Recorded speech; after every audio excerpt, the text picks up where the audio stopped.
¿Qué pasaría si te dijera que la empresa más importante en la historia de la tecnología moderna ha fallecido? Fue liquidada, fue desmembrada y borrada del mapa hace más de 20 años por inversionistas de traje que solo querían repartirse las obras. Hoy no existe, pero sin embargo, ahora mismo tienes su mayor creación en tu mano: el procesador de tu smartphone, el de tu tablet, tu consola portátil e incluso los servidores en la nube que reproducen este video, todos comparten un mismo diseño. Pero la historia de cómo el mundo entero terminó dependiendo de sus planos es un absoluto delirio corporativo y técnico. No comenzaron en un reluciente laboratorio de Silicon Valley con presupuestos infinitos. Comenzaron con controladores de máquinas tragamonedas, con una pelea a puñetazos limpios en un bar británico, con un procesador que consumía tan poca energía que terminó encendiéndose por accidente con electricidad residual, y con un equipo minúsculo de ingenieros que estaban tan asqueados de la ineficiencia que fabricaban gigantes como Intel que decidieron humillarlos usando una fracción de su presupuesto. Así que, amigos míos, hoy vamos a desentrañar el ascenso y la brutal caída de Acorn Computers. Y quédate hasta el final, porque vas a descubrir cómo el fracaso empresarial más doloroso de los años 90 terminó pariendo el corazón tecnológico que hoy mueve al planeta entero. Así que prepárate, ponte el pantalón, corre por tu desayuno y tu cafecito, porque vamos a comenzar con esta historia.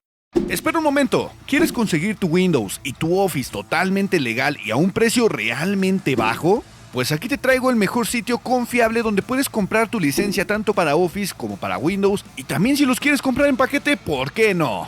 Porque aquí vas a poder conseguir desde el mismísimo Office 2016 Professional Plus hasta el Office 2024 Home. Y déjame decirte que no tienes nada de qué preocuparte, porque te los traigo con un descuento del 62%. Y si te preguntas qué hay para activar tu Windows, pues vas a poder encontrar desde la licencia de Windows 10 Home hasta la de Windows 11 Pro. Y no solo eso, porque no voy a permitir que te comas el precio completo, y te traigo un descuento del 50% para tu licencia de Windows. Y como bien te lo dije, si quieres combinar y comprar tanto como Office como Windows 11, también están en descuento del 62%. Así que corre y compra tus licencias. Pero ahora sí, continuemos con este video. Para entender esta empresa Acorn, hay que entender el odio. Todo comienza en una empresa llamada Science of Cambridge, dirigida por el infame Clive Sinclair. Es cierto que Clive era un genio, pero también un tacaño de manual que creía que los teclados mecánicos eran un lujo innecesario, y que los usuarios podían teclear sobre membranas de plástico como si fueran microondas. Pero él no estaba solo, trabajaba con Chris Curry, un tipo que estaba hasta la coronilla de que Sinclair viera las computadoras como juguetes baratos para vender por correo. Curry quería hacer sistemas serios, así que conoció a Hermann Hauser, un físico austriaco con labia de vendedor de autos usados, y en 1978 le dijeron adiós al tío Clive. Curry y Hauser fundan Cambridge Processor Unit, o CPU, y su primer contrato no fue cambiar el mundo, fue diseñar el controlador de una máquina tragamonedas para una empresa llamada Ashdown Waits. Literalmente comenzaron programando para que la gente pudiera perder dinero en los bares, y con el dinero que sacaron de las tragamonedas diseñaron su primer computadora, la Acorn System 1. La llamaron Acorn o Bellota por un motivo puramente de SEO analógico. Simplemente querían aparecer antes que Apple en las páginas amarillas del directorio telefónico. La System 1 era un engendro para los ingenieros, y te voy a explicar por qué. Su primer acierto histórico fue que eligieron como cerebro el procesador MOS 6502. ¿Y por qué? Pues porque el 6502, el cual estaba diseñado por Chuck Peddle, no solamente era absolutamente barato, costaba tan solo $25 frente a los 300 de un Motorola 6800. Pero no solo eso, tenía un ciclo de reloj ridículamente predecible, y esto era vital para poder temporizar el hardware, y además los gráficos, todo sin tener que añadir chips de control carísimos. Pero su principal problema es que si no sabes de lenguaje ensamblador, este armatoste te servía como un pisapapeles caro. Y luego sacaron la System 2, 3 y 4, añadiendo lujos burgueses como un teclado query completo y controladoras de disquetes. En aquel momento nadie lo sabía, pero estos 4 ingenieros acababan de plantar la bellota de la que crecería el bosque tecnológico más grande del siglo XXI.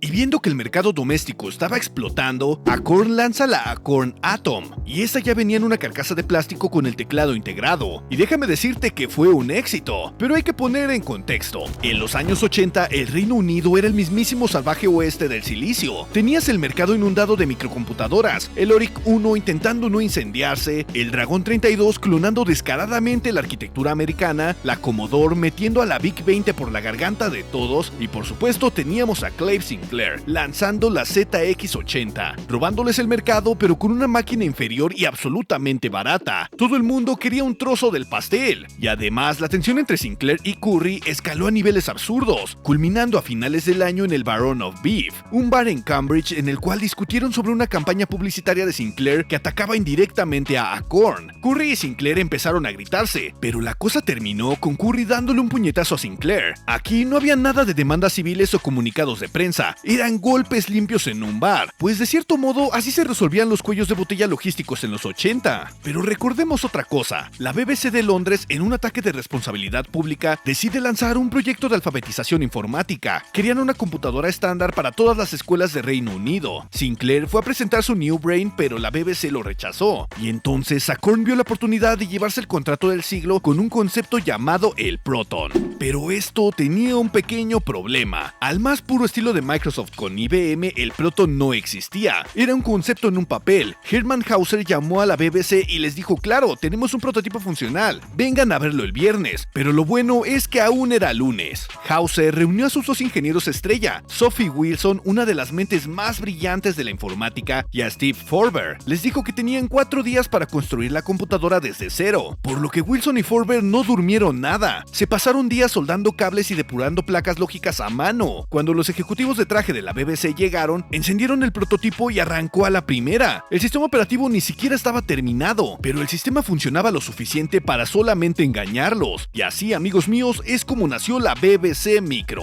un tanque de computadora. Y aquí hay que entender por qué destrozó técnicamente a la ZX Spectrum de Sinclair, porque mientras la Spectrum era una calculadora con teclas de goma que pitaba dejándote sordo y cargaba bloques epilépticos, la BBC Micro era una estación de trabajo seria. Tenía un teclado mecánico real, chips de sonidos dedicados de Texas Instruments, desplazamiento de pantalla o scroll por hardware, capacidad de red local o Econet y un puerto TUB, una interfaz de alta velocidad que te permitía conectar una segunda CPU como coprocesador. Era un Ferrari estacionado al lado de un triciclo. El éxito de las escuelas fue absoluto, y no solo por el hardware bruto. Las escuelas la amaban porque Acorn la acompañó de manuales impecables, un ecosistema gigante de software educativo y sobre todo el BBC Basic, uno de los mejores lenguajes de programación más estructurados, rápidos y elegantes jamás creados para la época. Así que financieramente Acorn pasó de juntar centavos a facturar más de 93 millones de libras esterlinas en 1983 y 1984, con unas ganancias netas de 8.6 millones. Salieron a la bolsa de valores y sobre el papel, Hauser y Curry se hicieron asquerosamente ricos de la noche a la mañana. Pero debemos ser honestos, Acorn nadaba en dinero, pero la ZX Spectrum le seguía destrozando en ventas domésticas porque la BBC Micro era demasiado costosa para la sala de estar. Así que Acorn quiso responder con la Acorn Electron, una versión recortada de la BBC. Así que para ahorrar costos intentaron meter casi toda la lógica de la placa madre en un solo chip gigante, un ULA, un Combined Logic Array, fabricado por Ferranti. Pero espera, para que nos entendamos, un ULA era como comprar una oblea de silicio llena de transistores genéricos y sin conectar, y Ferranti tenía que trazar los cables lógicos en la última capa de metal según tu diseño. Meter más de 2000 puertas lógicas en un ULA a principios de los años 80, además sin herramientas de simulación modernas, era un completo riesgo térmico y de manufactura. Pero como dice la ley de Moore, Ferranti no daba una. La tasa de defectos en las obleas era espantosa y hubo retrasos masivos. Acorn prometió inundar las tiendas para las navidades de 1983 y tenían pedidos por unas 100,000 unidades, pero solo lograron entregar la triste cifra de 30,000. Las familias, hartas de esperar, cancelaron los pedidos y por supuesto compraron la Commodore 64 o la ZX Spectrum. Pero esto fue un desastre absoluto que los dejó con almacenes llenos de inventario muerto para el año siguiente. Y 1984 fue el año en que la burbuja de las computadoras domésticas reventó. Las ventas colapsaron y para empeorar las cosas, Acorn intentó vender la BBC Micro en Estados Unidos, obteniendo un resultado algo predecible. Un fracaso humillante porque la Apple II ya tenía monopolizado el sector y además nadie quería un armatoste británico importado y por supuesto muy costoso. En este punto Acorn estaba sangrando el dinero que había ganado, pero en las sombras de este colapso, algo gigantesco estaba sucediendo. Sophie Wilson y Steve Forber estaban buscando un procesador de 16 bits para jubilar al viejo 6502. Probaron el Motorola 68K y además el Intel 80-286, pero descubrieron algo patético. Eran lentísimos respondiendo a las interrupciones de hardware. Viajaron a Estados Unidos, al mismo Western Design Design Center, donde fabricaban el 6502 y esperaban ver un rascacielos llenos de ingenieros. Pero en su lugar encontraron a un puñado de personas trabajando en una oficina mediocre. Wilson y Forber se miraron y dijeron: si estos tipos pueden diseñar un procesador funcional, nosotros también podemos. Acorn, con un equipo minúsculo y un presupuesto que apenas pagaba las máquinas de café en Intel, decidió diseñar su propio chip bajo la filosofía RISC, o Reduced Instruction Set Computer. Para que te hagas una idea técnica, la arquitectura CISC de Intel es como darle a un procesador un manual de 500 páginas con instrucciones absurdamente complejas. La CPU pierde ciclos preciosos de reloj solamente descifrando qué demonios le estás pidiendo. RISC era darle herramientas básicas. Al reducir el set de instrucciones, simplificaban los circuitos. Además, incorporaron un diseño de pipeline o tuberías de 3 etapas: extraer, decodificar y ejecutar. Y esto permitía procesar instrucciones en cadena. Y amigos míos, todo esto fue impulsado porque Sophie Wilson diseñó prácticamente todo el conjunto de instrucciones para ARM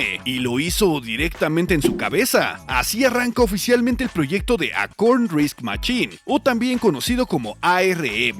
Pero recordemos algo: Acorn está en quiebra técnica por la resaca del Electron, y entonces, para evitar el cierre, la firma italiana Olivetti compra el control de la empresa. Entonces, el 26 de abril de 1985 ocurre el milagro. El primer silicio ARM1, que ya era un procesador completo de 32 bits, llega del fabricante VLSI Technology. Forber y Wilson lo conectan, ¿y qué crees? Funciona a la primera. Para dimensionar esta salvajada de diseño, el ARM1 de 32 bits apenas tenía 25.000 transistores, el Motorola 68K necesitaba 68.000 transistores, y el Intel 80286 exigía 134.000 transistores para hacer su trabajo. Y lo increíble es que el ARM hacía más con 3 veces menos silicio, y el consumo energético era un insulto a la competencia. El ARM1 consumía apenas una décima de vatio, técnicamente unos 100 milivatios, mientras que un 80286 tragaba entre 2 y 3 vatios, actuando como un pequeño calentador. Y aquí mismo es donde entra uno de los mejores chistes literales del hardware. El ARM1 consumía tan poca energía que durante una de las pruebas los ingenieros olvidaron conectar el pin de alimentación VCC a la corriente. Aún así, el procesador arrancó y ejecutó código. Se estaba alimentando exclusivamente de la corriente parasitaria que se filtraba a través de los pines lógicos de datos. Y lo irónico es que Intel necesitaría hoy una central nuclear para intentar una locura así. Pero demos un pequeño salto al año 1987. Acorn lanza la Acorn Archimedes, impulsada por el ARM2. Este equipo se convirtió en una de las computadoras personales más rápidas de su época. Pulverizaba a las Amiga, a las Ataris ST y humillaba a las PCs con el Intel 80386, las cuales costaban 3 veces más. Pero la Archimedes tenía un problema mortal: no era compatible con la dichosa IBM PC. Venía con un sistema operativo llamado Arthur y luego lo nombraron a RISC OS, y este sistema estaba alojado en una memoria ROM en lugar de un disco magnético y usaba un entorno de escritorio donde los ratones de 3 botones eran obligatorios. Era tecnología superior, pero el mercado corporativo prefirió quedarse con el lodo conocido de MS2, dejando a la Archimedes marginada. Pero entremos de lleno al año 1990. Apple estaba diseñando su primer asistente personal, la PDA Newton. Tenían un problema crítico: la Newton necesitaba reconocer escritura a mano en una pantalla LCD táctil, consumiendo recursos a lo bestia, pero tenía que funcionar con pilas AA. Si le metías un procesador x86 o Motorola, la Newton se habría bebido las pilas en el menú del inicio, y además derretiría el plástico en las manos del usuario, por lo que necesitaban un real bajo consumo extremo. Y el único procesador que no actuaba como una estufa era el Acorn RISC Machine, pero Apple no quería depender de Acorn, y la solución fue sacar la división de procesadores. Apple puso $1.5 millones,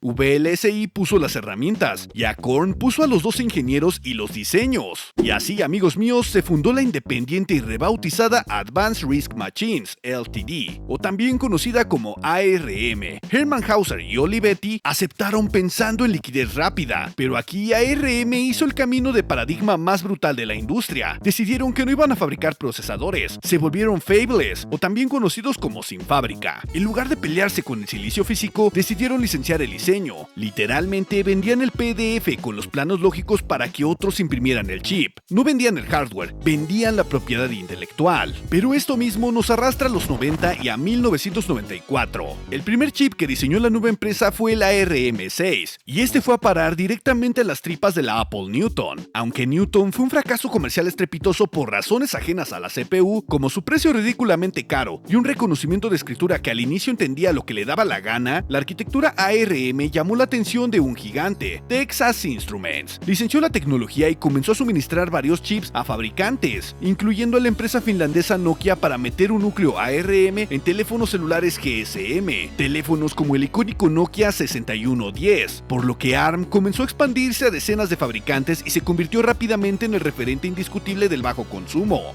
Pero mientras tanto, en 1994, la decadente visión de computadoras de Acorn lanza la RISC-PC, una computadora modular fascinante que podías apilar en capas. Fue apoyada por un hito monumental del hardware, el Strong ARM. En asociación con DEC rediseñaron la arquitectura ARM para correr a más de 200 MHz, consumiendo menos de 1 vatio de energía. Era brujería técnica que destrozaba cualquier chip integrado que tuviera Intel, pero aún así, a nivel de PC de escritorio, a nadie le importó Acorn, porque Windows 95 estaba barriendo el mercado. Y en un intento desesperado, Olivetti obliga a Acorn a asociarse con Oracle para desarrollar la Network Computer. Si no lo sabías, el CEO de Oracle odiaba a Microsoft y querían matar a Windows vendiendo computadoras tontas sin disco duro que cargaran todo desde la red. Pero esto tenía un chiste. El Internet de 1996 era un módem de 56K que tardaba 2 minutos en cargar una imagen JPG, por lo que intentar correr un sistema operativo en la nube con esa conexión era una tortura. Por lo que puedes adivinar, esto fue un fracaso completo. Pero para 1988, Acorn estaba a punto de lanzar su obra final, la Phoebe 2100. Era una computadora de color amarillo chillón con una forma de barril de material radiactivo, y además tenía un procesador Strong ARM. Pero solo unos días antes del lanzamiento oficial, con miles de carcasas fabricadas, Stan Volant, el nuevo CEO, miró los números que indicaban que el mercado de PCs ya estaba perdido, y además las ventas de RISC-PC eran bajas. Entonces diría: cancelen esa basura, y de esta manera canceló la Phoebe y cerró formalmente la división de hardware. Una decisión un tanto radical. Y en 1999, Acorn Group no vendía computadoras, sin embargo valía miles de millones en la bolsa de valores, porque Acorn todavía conservaba el 43% de las acciones de su empresa hija, ARM, y las acciones habían explotado por la burbuja de los .com. Acorn era un zombie, que valía más que un muerto vivo, pero Stan Volant separó el talento de la ingeniería que quedaba en una startup llamada Element 14, y poco después inversionistas comandados por Morgan Stanley compraron Acorn Group. No querían la historia de la empresa, solo querían liquidar a Acorn para repartirse su porcentaje de acciones de ARM y llenarse los bolsillos. En el año 2000, Element 14 fue comprada por Broadcom por casi $600 millones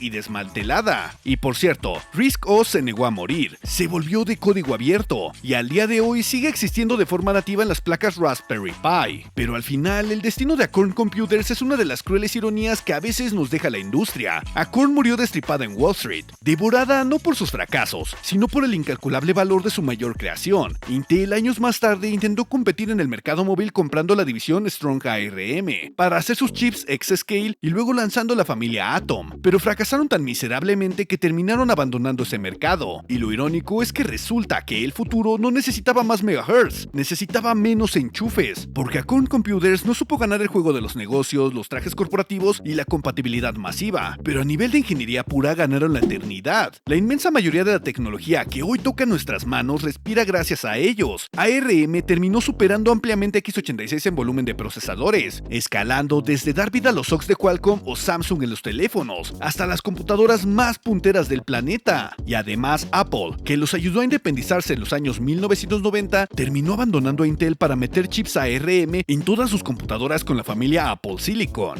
20 años después, Apple terminó comprando la idea, pero esta vez completa. Así que cada vez que encendemos un smartphone, un servidor o una consola, estamos invocando el espíritu de una época donde la optimización lo era todo. El legado de un austriaco charlatán, un becario enojado y 2 ingenieros de Cambridge que no se conformaron con lo establecido, y además crearon uno de los diseños de CPU más influyentes de la historia. No nos dejaron una marca comercial gigante, pero nos dejaron un motor invisible que mueve al mundo entero. Y con mucha felicidad quiero presentarles a los miembros del canal. Y con nosotros está Luis 449BP, Alonso 14, It's Me Alejo Manux, Gonzalo Montenegro 5406, Kempo the Turtle, NBCD 95, Pablo Yesid, Adri Cirosu, Damn Damnation, Diez Valar 1 y no podemos olvidar a Juan Manuel Rojas Hernández. Les mando un gran saludo y un fuerte abrazo. Muchas gracias por apoyar el canal. Y si te gustaría saber de algún tema en especial de algún procesador, puedes hacérmelo saber igual en la caja de comentarios. Estoy pensando en abrir un apartado de encuestas donde ustedes mismos elijan el próximo tema del video. Así que si estás escuchando esto, estate atento a las encuestas, porque estaré dejando 3 opciones para el próximo video en la próxima encuesta del canal.